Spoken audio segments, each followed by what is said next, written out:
Halo guys, welcome back to our channel.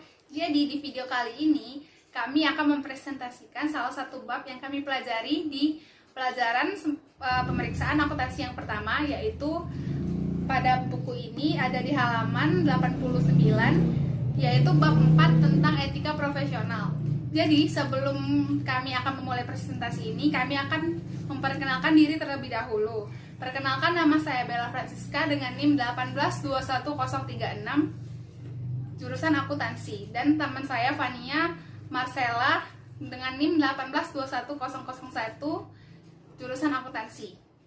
Jadi, tugas ini merupakan tugas yang diberikan salah satu dosen pengampu kami, yaitu Ibu Dr. Hajah Mutiara Maimunah, sarjana ekonomi, magister sains akuntan charter accountant, bersertifikat konsultan pajak, certified public accountant. Nah, jadi ada beberapa agenda style yang akan kami bahas dalam presentasi kali ini. Yang pertama adalah dilema etika, yang kedua adalah kebutuhan khusus akan perilaku etis dalam profesi, yang ketiga adalah kode perilaku profesional, yang keempat adalah independensi dan peraturan perilaku. Selanjutnya adalah dilema etika. Sebelum saya menjelaskan apa itu dilema etika, saya akan memberitahukan pengertian dari etika itu tersendiri, yaitu ada dalam buku ini pada halaman 90. Jadi etika itu merupakan serangkaian prinsip atau nilai moral. Selanjutnya adalah kebutuhan akan etika. Kebutuhan akan etika itu sangatlah penting untuk kita semua, sehingga nilai-nilai etika itu dimasukkan ke dalam undang-undang. Selanjutnya ada dua alasan mengapa orang berperilaku tidak etis, yaitu yang pertama, standar etika orang itu berbeda dengan standar etika yang ada di lingkungan kita semua. Yang kedua adalah orang itu memilih untuk bertindak, memilih kepentingan untuk diri dia sendiri, jadi tidak mementingkan kepentingan orang lain. Selanjutnya, dilema etika itu adalah situasi yang dihadapi oleh seseorang di mana ia harus mengambil keputusan tentang perilaku yang tepat, yaitu ada di halaman 92 di buku ini. Terdapat banyak sekali penjelasan tentang dilema etika. Selanjutnya adalah merasionalkan perilaku tidak etis. Jadi ada beberapa metode rasionalisasi yang sering digunakan yang dengan mudah dapat mengakibatkan tindakan tidak etis, yaitu yang pertama, setiap orang melakukannya.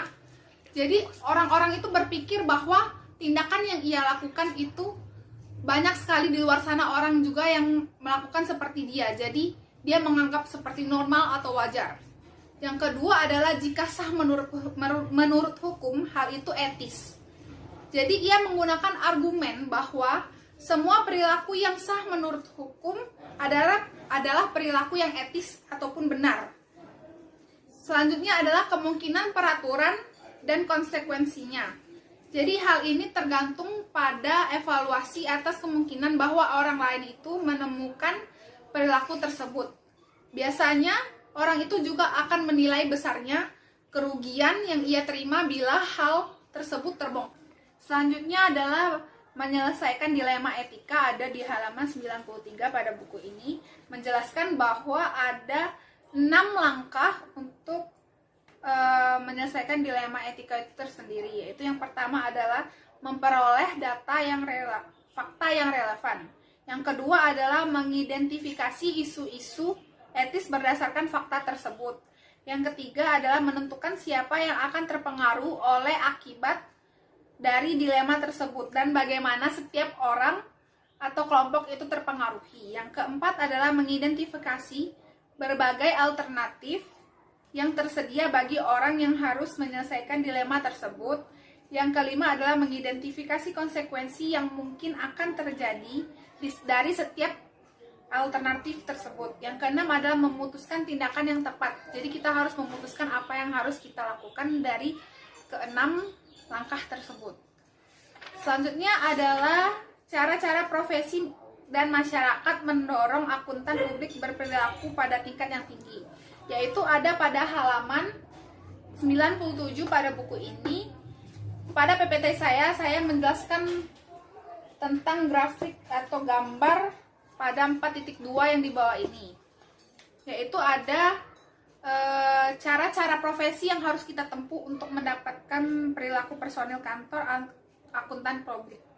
Yang pertama adalah standar auditing dan interpretasi. Yang kedua adalah persyaratan pendidikan yang berkelanjutan. Yang ketiga adalah kewajiban hukum. Keempat, praktik AICPA dan pusat mutu. Yang kelima adalah kode perilaku profesional. Yang keenam, PCA, OB, dan SEC. Yang ketujuh adalah peer review. Yang kedelapan adalah pengendalian mutu. Yang kesembilan adalah ujian CPA. Jadi jika kita sudah mengikuti cara-cara profesi ini, maka tentunya kita akan mendapatkan gelar akuntan publik yang bisa dikatakan berperilaku pada tingkat yang tinggi. Jadi untuk selanjutnya, slide-slide selanjutnya akan dijelaskan oleh rekan saya, Fania Marcella. Perkenalkan, nama saya Fania Marcella dengan NIM 18001 PA401 mata kuliah pemeriksaan akuntansi 1. Oke, baiklah, saya akan menjelaskan selanjutnya. Kantor akuntan publik memiliki hubungan khusus dengan para pemakai laporan keuangan yang berbeda dengan bentuk hubungan antar profesional lain dengan para pemakai jasa. Pada saat ini mengabarkan cara-cara akuntan publik didorong untuk memperlakukan diri mereka secara profesional. Dua faktor yang paling berpengaruh adalah kode perilaku profesional AICPA dan PCAOB serta SEC. Kode perilaku profesional berarti memberikan standar perilaku bagi semua anggota AICPA, sedangkan PCAOB berwenang untuk menetapkan standar etika dan independensi bagi auditor perusahaan publik. Dan SEC juga memainkan peran yang penting dalam menetapkan standar etika dan independensi bagi auditor perusahaan publik. Selanjutnya kita akan membahas kode perilaku profesional. Kode perilaku profesional AICPA menyediakan baik standar umum perilaku yang ideal maupun peraturan perilaku khusus yang harus diberlakukan. Ada beberapa definisi yang diambil dari kode perilaku profesional AICPA, yaitu anggota, klien, institut, kantor akuntan, dan yang terakhir praktik akuntansi publik. Bagian kode etik AICPA yang membahas tentang prinsip-prinsip perilaku profesional mencakup diskusi tentang karakteristik sebagai akuntan publik. Bagian ini terdiri dari dua bagian utama, yaitu tentang 6 prinsip dan diskusi tentang prinsip-prinsip tersebut. Adapun 6 prinsip kode etik yaitu tanggung jawab, dan yang kedua kepentingan publik, yang ketiga integritas, yang keempat objektivitas dan independensi, yang kelima kesesamaan, dan yang keenam ruang lingkup dan sifat jasa. Prinsip yang pertama yaitu tanggung jawab. Dalam mengemban tanggung jawab sebagai profesional, para anggota harus melaksanakan pertimbangan profesional dan moral yang sensitif dalam semua aktivitas mereka. Yang kedua, kepentingan publik. Para anggota harus menerima kewajiban untuk bertindak sedemikian rupa agar dapat melayani kepentingan publik, menghargai kepercayaan publik, serta menunjukkan komitmennya terhadap profesionalisme. Yang ketiga, integritas. Untuk mempertahankan dan memperluas kepercayaan publik, para anggota harus melaksanakan seluruh tanggung jawab profesionalnya dengan tingkat integritas yang tinggi. Yang keempat, objektivitas dan independensi. Anggota harus mempertahankan objektivitas dan bebas dari konflik kepentingan dalam melaksanakan tanggung jawab profesionalnya. Anggota yang berpraktik bagi publik harus independen, baik dalam fakta maupun dalam penampilan, ketika menyediakan jasa audit dan jasa atestasi lainnya. Dan yang kelima, kesesamaan. Anggota harus memperhatikan standar teknis dan etis profesi, terus berusaha keras meningkatkan profesionalitas, serta kompetensi dan mutu jasa yang diberikan, serta melaksanakan tanggung jawab profesional sesuai dengan kemampuan terbaiknya. Yang keenam, ruang lingkup dan sifat jasa. Anggota yang berpraktik bagi publik harus memperhatikan prinsip-prinsip kode perilaku profesional dalam menentukan lingkup dan sifat jasa yang disediakannya. Prinsip pertama yang tadi diterapkan secara merata ke seluruh anggota AICPA tanpa mempedulikan apa mereka bekerja bagi kantor akuntan publik, bekerja sebagai akuntan dalam perusahaan atau pemerintahan, terlibat dalam beberapa aspek bisnis lainnya, atau terlibat dalam dunia pendidikan. Satu pengecualian dalam kalimat terakhir dari prinsip objektivitas dan independensi. kalimat tersebut menyediakan jasa-jasa atestasi seperti audit. Prinsip keenam, ruang lingkup dan sifat jasa hanya diterapkan untuk para anggota yang bekerja bagi publik. Prinsip tersebut menyatakan apakah seseorang praktisi harus menyediakan jasa tertentu, seperti Information Officer atau CEO untuk fungsi TI klien. Penyediaan jasa semacam itu dapat menghilangkan independensi jika kantor angkutan publik merekomendasikan seorang CEO yang kemudian diangkat oleh klien dan tidak menunjukkan kompetensinya. Selanjutnya kita membahas peraturan perilaku. Bagian dari kode ini mencakup peraturan khusus yang harus dipatuhi oleh setiap angkutan publik dalam praktisi akuntansi publik. Mereka yang memegang sertifikat akuntansi publik tetapi tidak berpraktik sebagai angkutan publik harus mematuhi sebagian besar tetapi tidak semua ketentuan tersebut.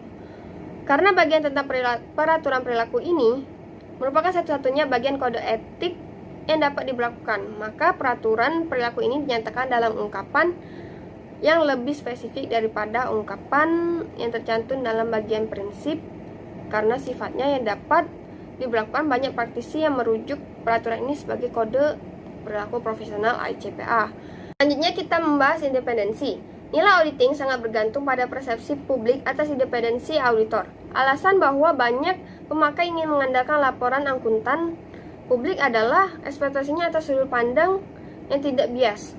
Kode perilaku profesional ICPA dan kode etik bagi perilaku profesional IESBA mendefinisikan independensi sebagai hal yang terdiri dari dua komponen, yaitu independensi dalam berpikir dan independensi dalam penampilan. Independensi dalam berpikir atau independence in mind mencerminkan pikiran auditor yang memungkinkan audit dilaksanakan dengan sikap yang tidak bias. Independensi dalam berpikir mencerminkan persyaratan lama bahwa anggota harus independen dalam fakta. Sedangkan independensi dalam penampilan atau independence in appearance adalah hasil dari interpretasi lain atas independensi ini. Bila auditor independen dalam fakta tetapi pemakai yakin bahwa mereka menjadi penasehat untuk klien, sebagian besar nilai dari fungsi audit telah hilang. Selanjutnya kita bahas poin pertama, yaitu jasa non-audit. Ada 9 jasa non-audit yang dapat diberikan kepada klien audit yang merupakan perusahaan terbuka. Yang pertama itu jasa pembukuan dan akuntansi lain. Yang kedua perancangan dan implementasi sistem informasi keuangan.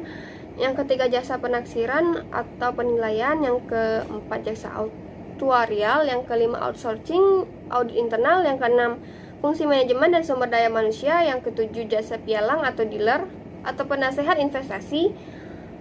Yang kedelapan jasa hukum dan pakar yang tidak berkaitan dengan audit. Yang kesembilan, semua jasa lain yang ditentukan oleh peraturan PCAOB sebagai tidak diperkenankan.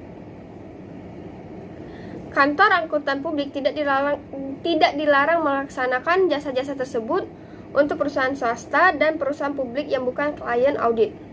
Selain itu, kantor angkutan publik juga masih dapat memberikan jasa yang tidak dilarang kepada klien audit perusahaan publik.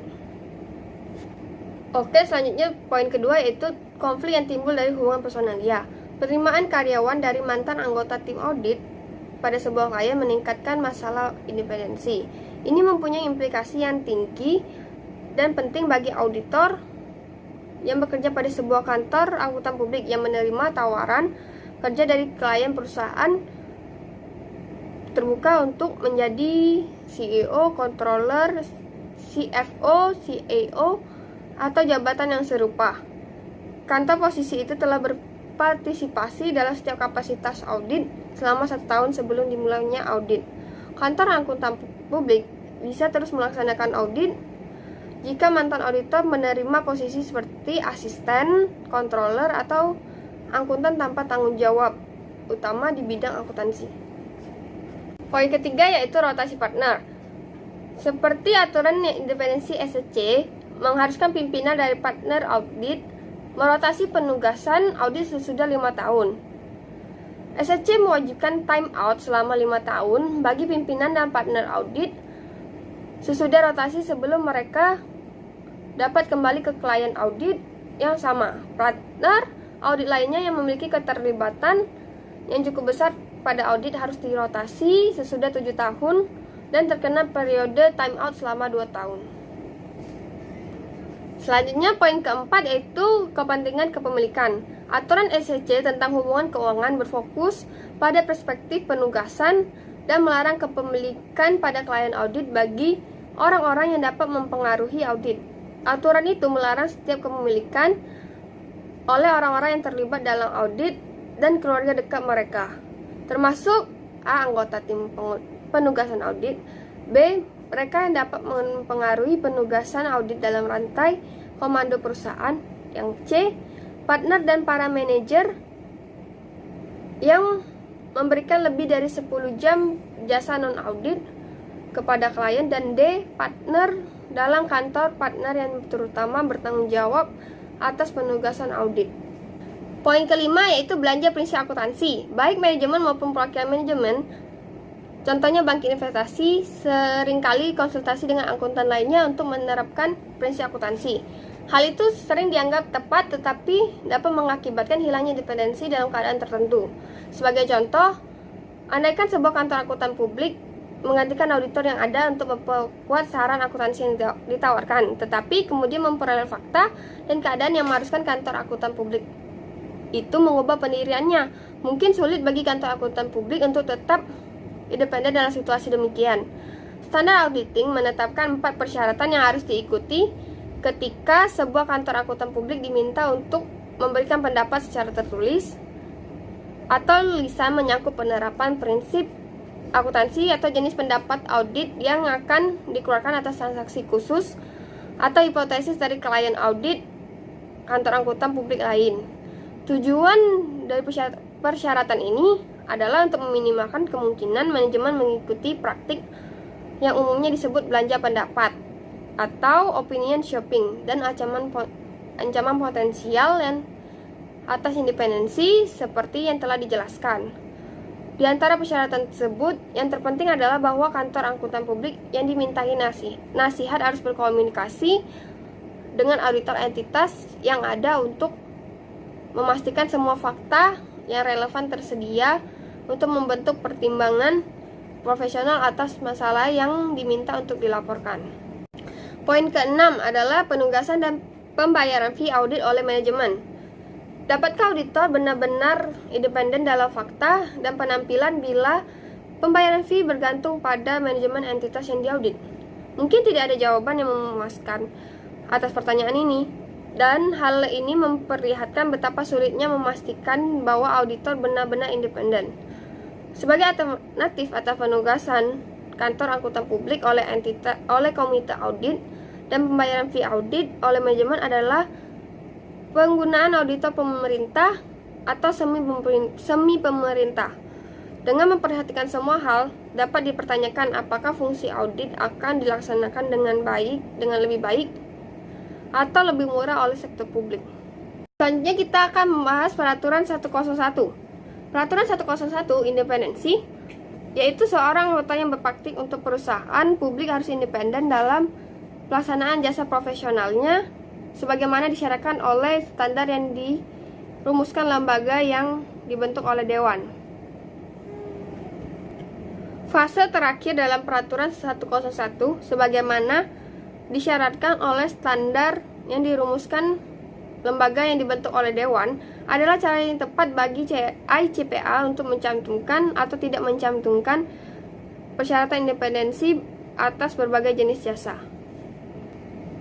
Interpretasi peraturan 101 melarang anggota yang terlibat untuk memiliki saham atau investasi langsung lainnya dalam klien audit, karena hal itu berpotensi merusak independensi audit aktual dan pasti akan mempengaruhi persepsi pemakai atas independensi auditor. Ada 3 perbedaan penting dalam peraturan itu manakala berkaitan dengan independensi dan kepemilikan saham. Yang pertama yaitu anggota yang tercakup, yang kedua kepentingan keuangan langsung dan tidak langsung, yang ketiga materialitas atau tidak materialitas. Yang pertama, anggota yang tercakup. Peraturan 101 berlaku untuk anggota yang terlibat yang dapat mempengaruhi peraturan administrasi. Anggota yang tercakup meliputi 1. Orang-orang pada tim penugasan atestasi. Yang kedua, orang-orang yang mempengaruhi penugasan atestasi seperti orang yang mengawasi atau mengevaluasi partner perusahaan. Yang ketiga, partner atau manajer yang memberikan jasa non atestasi kepada klien. Yang keempat, partner di kantor partner yang bertanggung jawab atas penugasan atestasi. Yang kelima, kantor akuntan dan program tunjangan karyawannya. Yang keenam, entitas yang dapat dikendalikan oleh setiap anggota yang terlibat tersebut di atas, atau oleh 2 orang atau lebih anggota yang terlibat atau entitas yang beroperasi bersama. Sebagai contoh, seorang anggota staf dalam kantor angkutan publik nasional dapat memiliki saham dalam perusahaan klien dan tidak melanggar peraturan 101 bila anggota staf itu tidak terlibat dalam penugasan. Namun, bila anggota staf tersebut terlibat dalam penugasan atau menjadi partner di kantor partner yang bertanggung jawab atas penugasan atestasi, dia harus melepaskan saham tersebut.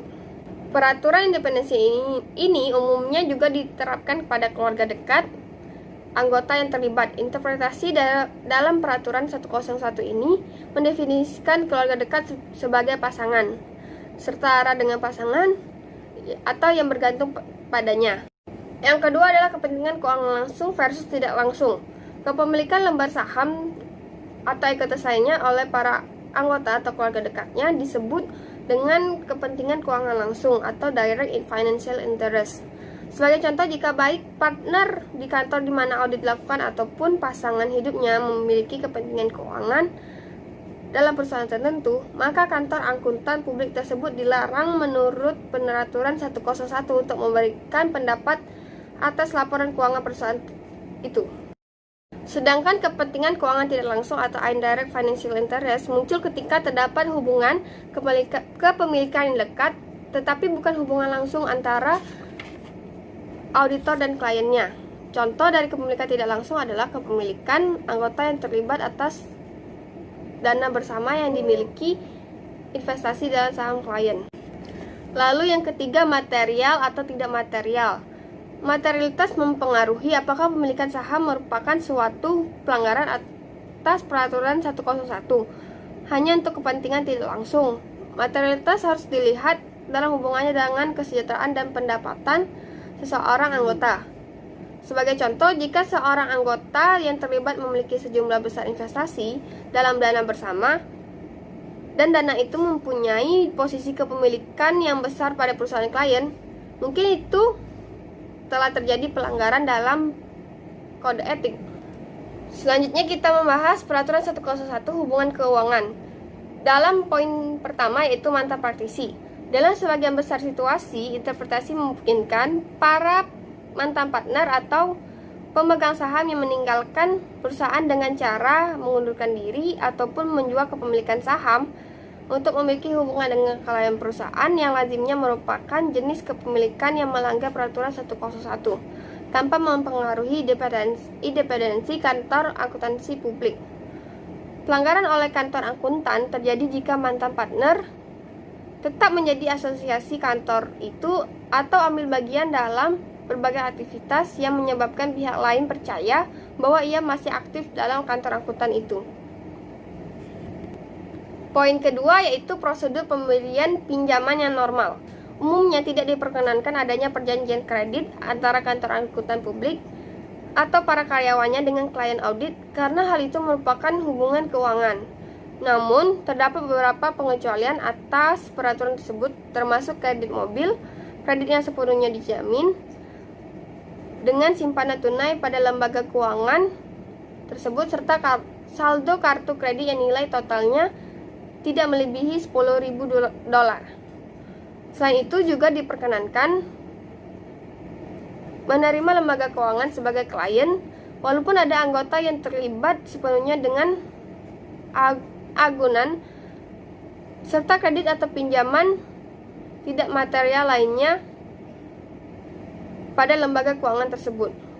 Namun tidak diperkenankan adanya pengajuan kredit baru. Pembatasan dan pengecualian ini dinilai wajar dengan mempertimbangkan trade-off antara independensi dan kebutuhan akan mengizinkan para akuntan publik bertindak sebagai pelaku bisnis dan pribadi. Yang ketiga, kepentingan keuangan dan penerimaan bekerja anggota keluarga inti serta keluarga terdekat. Kepentingan keuangan dari anggota keluarga inti yang didefinisikan sebagai pasangan suami istri, anak-anak, atau anggota keluarga lain yang ditanggung oleh seorang anggota perusahaan umumnya diperlakukan seolah-olah merupakan kepentingan keuangan dari anggota itu sendiri.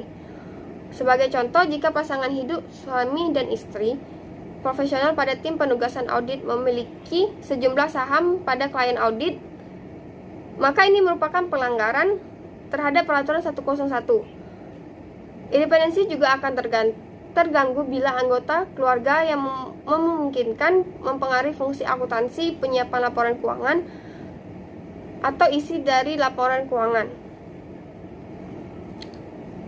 Kepentingan kepemilikan yang tidak material dari anggota keluarga dekat yang didefinisikan sebagai orang tua, kakak adik, atau anak yang telah hidup mandiri biasanya tidak mengganggu independensi.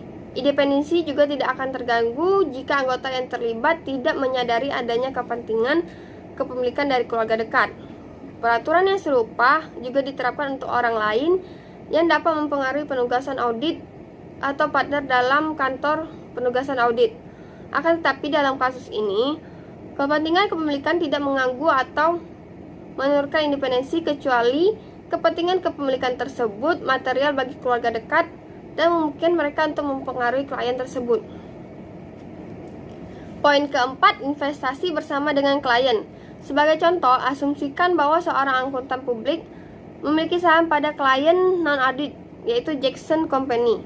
Frank Company yang merupakan klien tersebut juga memiliki sejumlah saham pada Jackson Company. Hal ini merupakan pelanggaran atas peraturan 101. Investasi bersama merupakan investasi yang dilakukan oleh anggota dan klien yang memungkinkan mengendalikan entitas atau properti. Independensi anggota yang terlibat tidak akan terganggu jika investasi bersama itu bersifat material terhadap anggota yang terlibat. Poin kelima, direktur, pejabat, manajemen, atau karyawan perusahaan. Jika seorang akuntan publik adalah anggota dari dewan direksi atau pejabat perusahaan klien, maka kemampuannya untuk melakukan evaluasi yang independen atas kewajaran penyajian laporan keuangan akan terpengaruh. Meskipun menduduki jabatan tersebut tidak benar-benar mempengaruhi independensinya sebagai auditor, keterlibatan yang cukup sering dengan manajemen dan keputusan yang dibuatnya cenderung mempengaruhi pandangan para pemakai laporan terhadap independensinya sebagai akuntansi publik. Independensi juga bisa terganggu apabila mantan partner atau anggota kantor akuntan berhenti dari kantor itu dan dipekerjakan oleh klien dengan menduduki posisi kunci, kecuali kondisi tertentu dipenuhi. Sebagai contoh, tim penugasan audit mungkin perlu memodifikasi prosedur audit demi mengurangi resiko mantan karyawan mengetahui rencana audit, dan perusahaan perlu mengevaluasi apakah anggota tim penugasan dapat mempertahankan tingkat skeptisisme profesional yang efektif ketika mengevaluasi informasi audit dan representasi lainnya yang disediakan oleh mantan anggota kantor akuntan. Independensi juga bisa terganggu apabila seorang anggota tim audit membahas potensi kesempatan kerja atau menerima tawaran kerja dari klien audit. Dalam situasi demikian, independensi dapat dipertahankan jika mereka segera melaporkan tawaran tersebut kepada personil kantor akuntan yang berwenang dan akan dihapus dari perusahaan dari penugasan sampai tawaran itu diterima atau ditolak. Apabila ada tuntutan hukum atau masuk untuk memulai tuntutan hukum antara kantor akuntan publik dan kliennya, kemampuan kantor akuntan publik dan klien agar tetap objektif akan dipertanyakan. Interpretasi menganggap perkara hukum semacam itu sebagai pelanggaran atas peraturan 101 selama masa audit berjalan. Kantor angkutan publik dan perusahaan atau manajemen klien bisa menjadi tertuduh dalam tuntutan yang diajukan oleh pihak ketiga seperti class action keamanan. Gugatan itu sendiri tidak mempengaruhi independensi, namun independensi dapat terpengaruhi bila tuntutan silang antara auditor dan klien sangat beresiko menimbulkan kerugian yang material bagi kantor angkutan publik atau klien.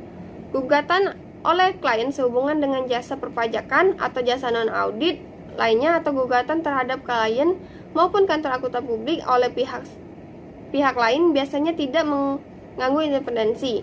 Pertimbangan penting dalam semua tuntutan hukum itu adalah sejauh mana pengaruhnya terhadap kemampuan klien, manajemen dan karyawan kantor angkutan publik untuk tetap bersikap objektif serta berkomentar secara bebas.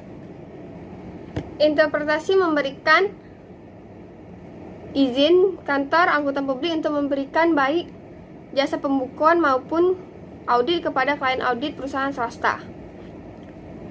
Kesimpulan AICPA mungkin didasarkan pada perbandingan dampak dari memberikan jasa pembukuan dan jasa audit oleh kantor angkutan publik yang sama terhadap independensi dengan biaya tambahan bila menggunakan kantor angkutan publik lain untuk melakukan audit. Ada 3 persyaratan yang penting yang harus dipenuhi auditor sebelum dapat diterima untuk melakukan jasa pembukuan. Yang pertama, klien harus menerima tanggung jawab penuh atas laporan keuangan. Yang kedua, angkutan publik tidak boleh berperan sebagai karyawan atau manajemen yang mengoperasikan perusahaan. Sebagai contoh, angkutan publik tidak dapat melakukan transaksi, memiliki tanggung jawab atas aset, atau menjalankan wewenang atas nama klien. Yang ketiga, angkutan publik dalam melaksanakan audit atas laporan keuangan yang disusun dari pembukuan dan catatan yang telah disiapkan sepenuhnya atau sebagian oleh angkutan publik harus sesuai dengan GAAS. Fakta bahwa akuntan publik telah memproses atau mempertahankan catatan tertentu tidak menghilangkan kebutuhan untuk melakukan pengujian audit yang mencukupi. 2 persyaratan pertama seringkali sulit dipenuhi oleh perusahaan kecil yang pemiliknya mungkin memiliki pengetahuan atau minat yang minim atas akuntansi atau pemrosesan transaksi. Peraturan independensi AICPA mensyaratkan para anggotanya untuk mematuhi peraturan independensi yang lebih restriktif dari lembaga pengatur lain, seperti SEC. Akibatnya, kantor angkutan publik tidak diperkenankan untuk menyediakan jasa pembukuan kepada klien audit perusahaan publik menurut peraturan SEC maupun AICPA tentang independensi. Selanjutnya kita akan membahas materi peraturan perilaku lainnya. Peraturan 102 integritas dan objektivitas. Dalam pelaksanaan, setiap seorang anggota harus dapat mempertahankan objektivitas dan integritas, harus bebas dari konflik kepentingan dan tidak boleh dengan sengaja membuat kesalahan penyajian atas fakta atau menyerahkan penilaiannya kepada orang lain. Anggota staf audit tidak boleh menyerahkan penilaiannya kepada penyelia dalam suatu penugasan audit. Auditor staf bertanggung jawab atas penilaian mereka sendiri yang didokumentasikan dalam arsip audit dan tidak boleh mengubah kesimpulan tersebut atas permintaan penyelia kecuali auditor staf tersebut setuju dengan kesimpulan penyelia. Sedangkan bebas dari konflik kepentingan berarti tidak ada hubungan yang dapat mencampuri objektivitas atau integritas. Sebagai contoh, tidak tepat bagi auditor yang juga pengacara untuk mewakili klien dalam masalah hukum. Pengacara adalah seorang penasihat bagi klien, sedangkan auditor harus tidak memihak. Interpretasi atas peraturan 102 menyatakan bahwa konflik kepentingan yang terlihat mungkin tidak melanggar peraturan perilaku jika informasinya diungkapkan kepada klien, anggota atau yang memperkerjakan. Sebagai contoh, jika partner dari sebuah kantor akuntan publik merekomendasikan kepada klien agar keamanan website internetnya dievaluasi oleh perusahaan konsultan teknologi yang dimiliki oleh pasangan hidup dari partner tersebut, maka ada konflik kepentingan. Tidak ada pelanggaran atas peraturan 102 jika partner itu memberitahu manajemen klien tentang hubungan itu dan manajemen melanjutkan evaluasinya dengan perusahaan dengan pengetahuan tersebut. Interpretasi menjelaskan bahwa persyaratan independensi menurut peraturan 101 tidak dapat dihilangkan oleh pengungkapan tersebut. Peraturan 102 juga berlaku bagi akuntan publik yang tidak berkecimpung dalam praktek publik. Selanjutnya, peraturan 201 standar umum. Seorang anggota harus mematuhi standar berikut dan interpretasinya yang ditetapkan oleh lembaga yang ditunjuk oleh dewan. Yang pertama, kompetensi profesional. Hanya mengerjakan jasa profesional di mana anggota atau kantor anggota menganggap secara wajar dapat diselesaikan dengan kompetensi profesional.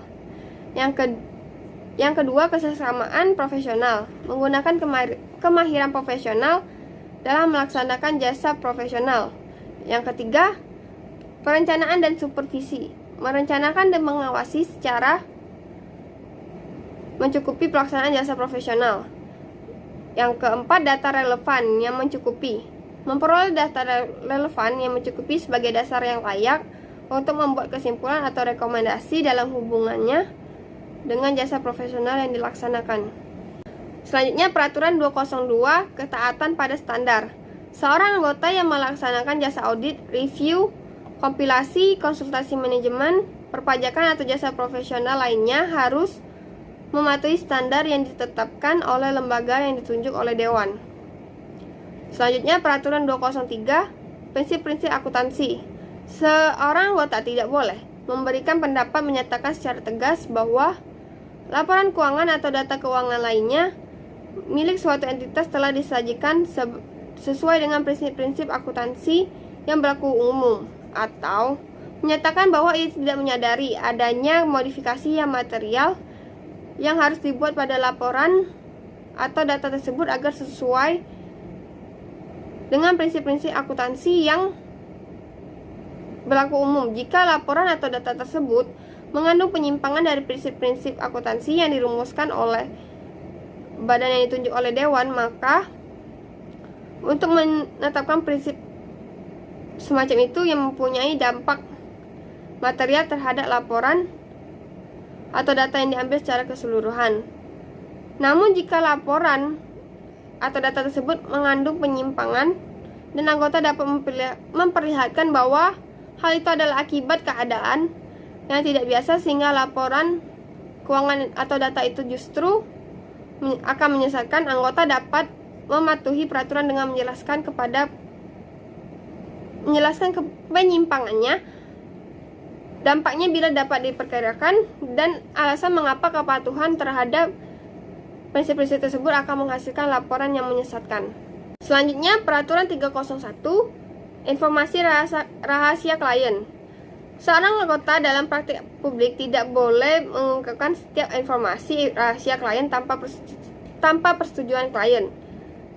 Peraturan ini tidak boleh diartikan untuk membebaskan seorang anggota dari kewajiban profesional menurut peraturan 202 dan 203 untuk mempengaruhi dengan cara apapun kewajiban anggota memenuhi panggilan pengadilan yang dibuat secara sah dan dapat diberlakukan untuk menghambat review atas praktik profesional anggota menurut AICPA atau perkumpulan anggota publik negara bagian atau otorisasi Dewan Akuntansi, atau untuk menghalangi seorang anggota mengajukan keluhan dengan atau menanggapi suatu penyelidikan yang dilakukan oleh divisi ketika etika profesional dan dewan pengadilan, institut atau badan investigatif atau disipliner dari perkumpulan akuntan publik negara bagian atau Dewan Akuntansi. Kebutuhan akan kerahasiaan. Selama melakukan audit dan sebagian besar jenis penugasan lainnya, para praktisi memperoleh sejumlah informasi rahasia termasuk gaji pejabat perusahaan, rencana penetapan harga produk, dan perikanan serta data biaya produk. Jika auditor membocorkan informasi ini ke pihak luar atau kepada karyawan klien yang tidak mempunyai akses informasi itu, hubungan mereka dengan manajemen bisa sangat tegang dan dalam kasus ekstrim dapat membahayakan klien. Biasanya file audit angkutan dapat diberikan kepada orang lain hanya atas seizin klien.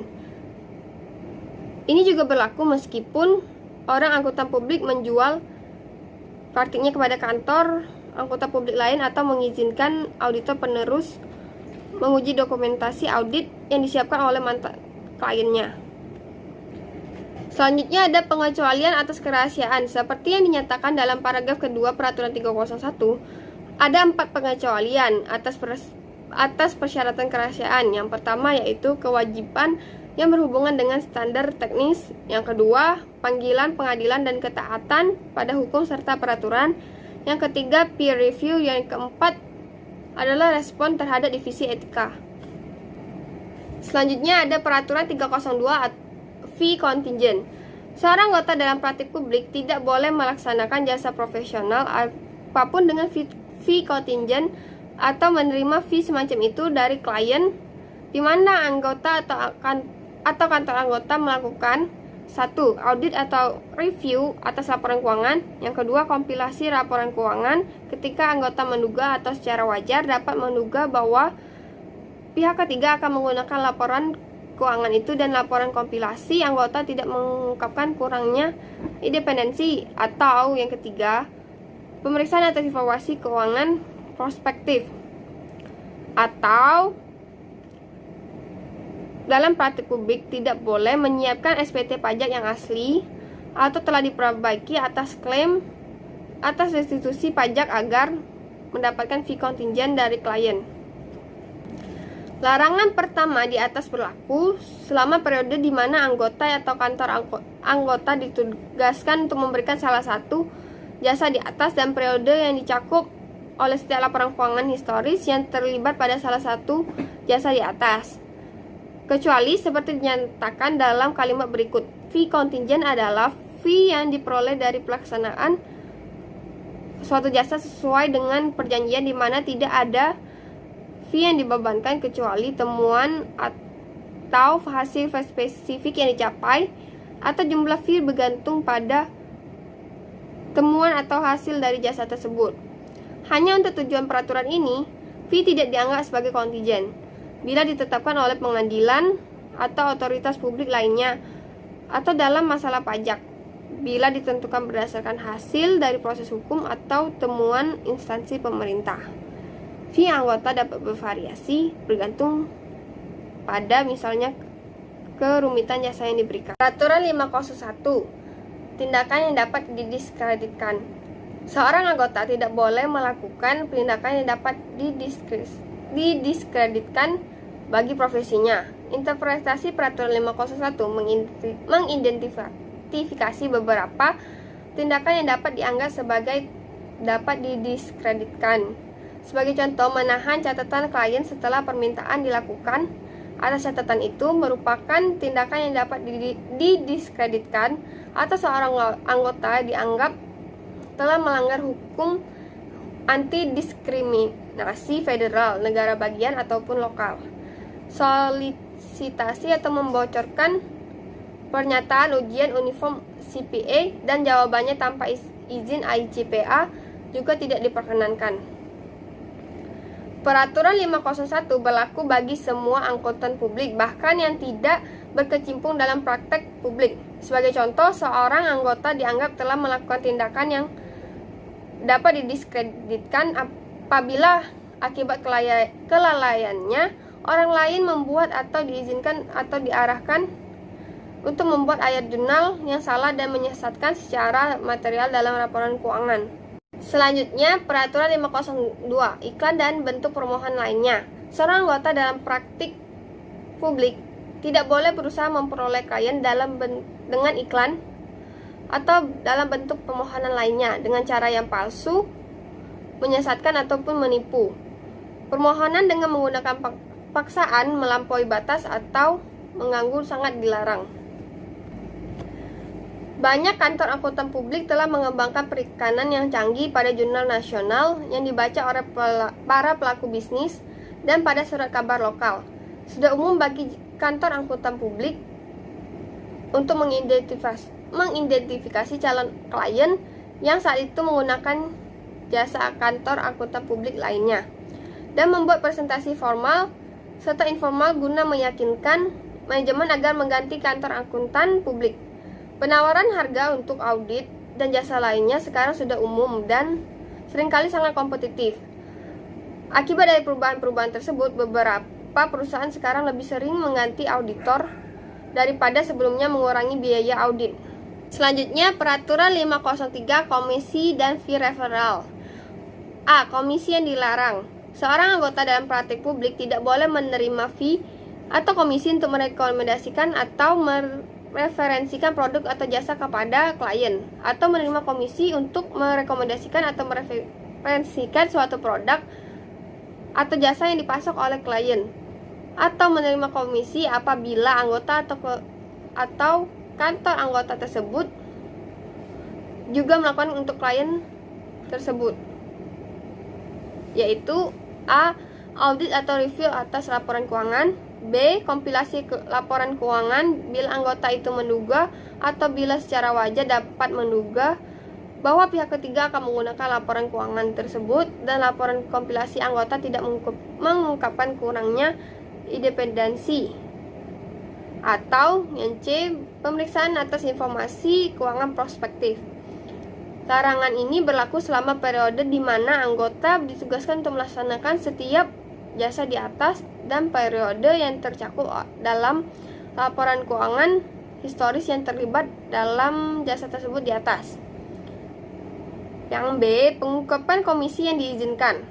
Anggota dalam praktik publik yang tidak dilarang oleh peraturan ini untuk melaksanakan jasa atau menerima komisi dan bayaran atau berharap mendapat komisi harus mengungkapkan fakta tersebut bahwa kepada orang atau entitas di mana anggota itu merekomendasikan atau mereferensikan suatu produk atau jasa yang berkaitan dengan komisi ini. Yang C. Fee referral.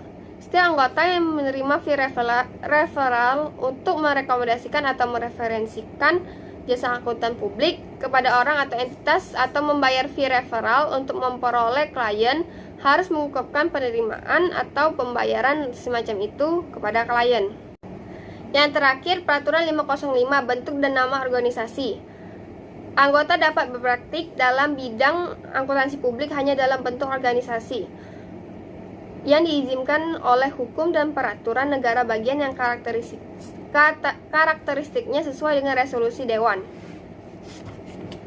Seorang anggota tidak boleh berpraktik dalam bidang akuntansi publik dengan nama kantor yang menyesatkan. Nama dari salah satu pemilik lama bisa disertakan dalam nama kantor organisasi penerus. Sebuah kantor akuntan tidak boleh menunjuk dirinya sendiri sebagai anggota dari AICPA, kecuali semua pemilik kantor akuntan publiknya adalah anggota dari entitas tersebut. Kepemilikan kantor akuntan publik oleh bukan akuntan publik sekarang diizinkan menurut kondisi berikut. Yang pertama, akuntan publik harus mempunyai mayoritas kepentingan keuangan dan hak pengambilan suara pada kantor itu.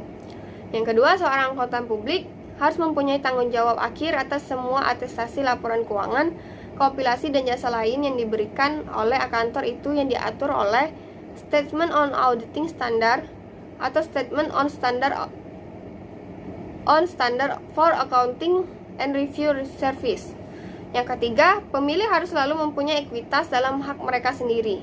Yang keempat, peraturan berikut berlaku bagi semua pemilik yang bukan akuntan publik, yaitu yang pertama, mereka secara aktif harus memberikan jasa kepada klien kantor akuntan sebagai pekerjaan utamanya. Yang kedua, mereka tidak dapat menyebut dirinya sebagai akuntan publik, tetapi dapat menggunakan gelar yang diizinkan oleh hukum negara bagian seperti ketua, pemilik, pejabat, anggota, ataupun pemegang saham. Yang ketiga, mereka tidak dapat memikul tanggung jawab akhir atas setiap transaksi laporan keuangan atau penugasan kompilasi. Yang keempat, Mereka tidak dapat memenuhi syarat dalam keanggotaan AICPA, tetapi harus mematuhi kode etik perilaku profesional AICPA.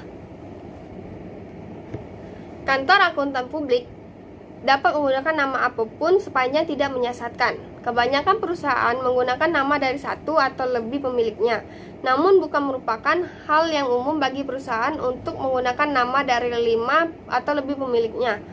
Kantor akuntan publik dapat menggunakan nama dagang, walaupun ini tidak biasa dalam praktik. Nama seperti Marshall Audit Co. atau Chicago Tax Specialist juga diizinkan, bila hal itu tidak menyesatkan. Sekian dari presentasi kami. Terima kasih sudah menonton video presentasi kami. Kami mohon maaf jika terdapat kesalahan kata-kata maupun perbuatan. Dan jangan lupa untuk like, comment, and subscribe. See you on the next video. Bye.